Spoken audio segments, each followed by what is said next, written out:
How to make Gamepass in Roblox. Hey there, welcome back to our channel. So here's a simple guide on how you can create a Game Pass in Roblox to sell special perks or access in your game. So now let's get started. First of all, you need to go ahead and open a browser and then go to roblox.com and log into your account.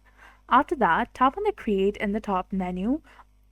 Once you're there, tap on My Creations, which is just below the Home option. Now from this page, tap on Games or select any experience that you want. Now from the left hand side of the screen, scroll down and then tap on Monetization. From here, tap on Passes and then tap on Create a Pass, which is highlighted in blue color.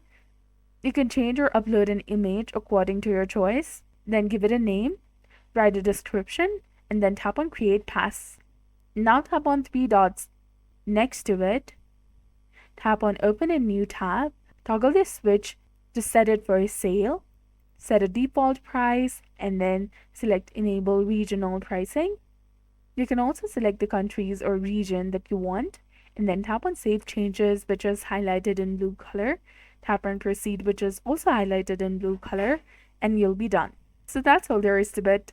I hope you found this video helpful. If you did, don't forget to like, comment, share, and subscribe to our channel for more amazing tips and tutorials. Thanks for watching. See you in the next one.